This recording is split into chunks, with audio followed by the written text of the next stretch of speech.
Oke, kita mulai ya. Coba bayangin deh, ada sebuah teka-teki geopolitik yang, wah, taruhannya tinggi banget.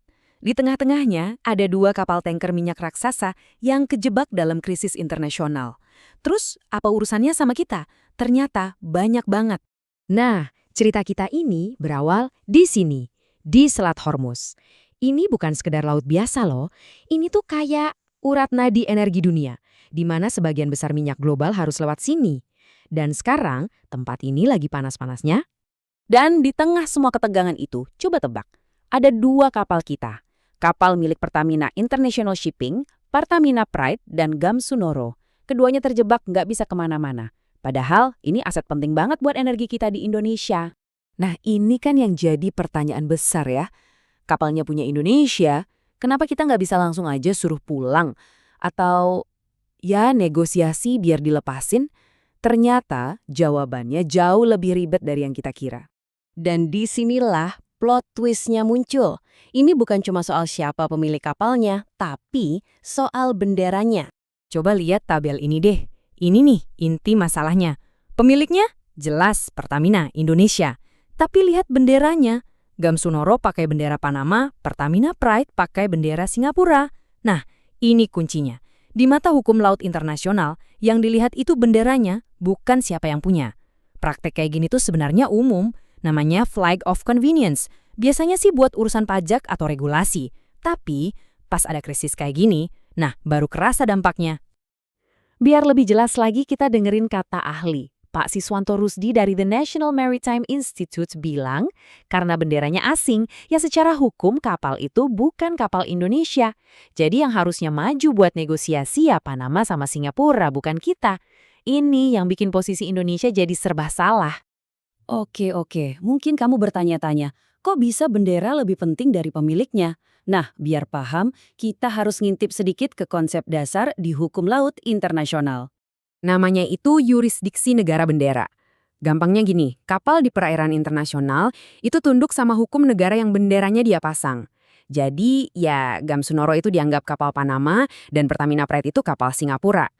Biar gampang bayanginnya, anggap aja bendera kapal itu kayak plat nomor mobil. Kalau di jalan tol internasional, gitu ya, yang dilihat itu plat nomornya buat nentuin hukum mana yang berlaku, bukan KTP kamu sebagai pemilik mobilnya. Masuk akal kan? Jadi kalau kita urutkan masalahnya jadi begini. 1, Iran ngelihat kapal-kapal ini sebagai kapal Panama dan Singapura. 2, artinya yang punya tanggung jawab utama buat negosiasi ya mereka berdua. Dan 3, nah ini dilemanya buat kita. Indonesia punya kepentingan super besar tapi secara hukum posisi kita lemah. Jadilah negosiasinya mandek. Oke, sekarang kita geser sedikit ya. Pertanyaannya, kok bisa kapal-kapal ini ditahan? Ini tuh bukan kejadian iseng atau acak. Ada latar belakang geopolitik yang besar banget di baliknya. Nah, timeline ini nunjukin seberapa cepat situasinya memanas. Mulai dari serangan AS dan Israel ke Iran akhir Februari. Terus, Iran balas dengan menutup Selat Hormuz. Wah, dampaknya langsung kemana-mana. Harga minyak dunia langsung lompat. Dan sekarang, selat itu dijaga super ketat. Krisis global kayak gini, mau nggak mau maksa Indonesia buat mikirin ulang strategi energinya. Ini bukan lagi cuma soal dua kapal yang ketahan, tapi udah jadi soal ketahanan nasional kita. Tentu aja, Pertamina nggak tinggal diam. Mereka langsung gerak cepat ngaktifin rencana darurat. Apa aja yang dilakuin? Ya, mereka mantau terus jalur pelayaran dunia, nyiapin rute-rute alternatif, cari sumber minyak dari negara lain, dan pastinya koordinasi terus sama pemerintah. Tujuannya cuma satu, pasokan energi buat kita semua di dalam negeri harus aman.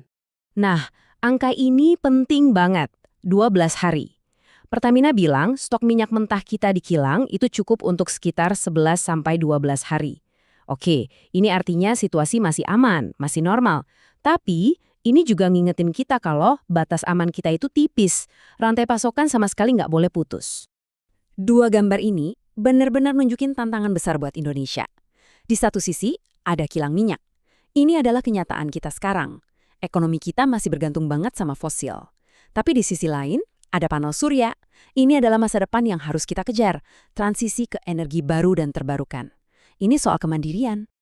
Jadi, ya, kejadian di Selat Hormuz ini benar-benar jadi semacam wake up call buat kita. Ini nge-push Indonesia buat lebih serius lagi soal kemandirian energi. Ini bukan lagi soal isu lingkungan doang, tapi udah jadi bagian krusial dari keamanan nasional. Dan semua ini ninggalin kita dengan satu pertanyaan besar buat direnungkan. Di dunia yang sekarang ini, yang saling terhubung, tapi juga penuh konflik di titik-titik rawan kayak Selat Hormuz, apa mungkin sebuah negara bisa benar-benar mandiri secara energi? Coba kita pikirin bareng-bareng.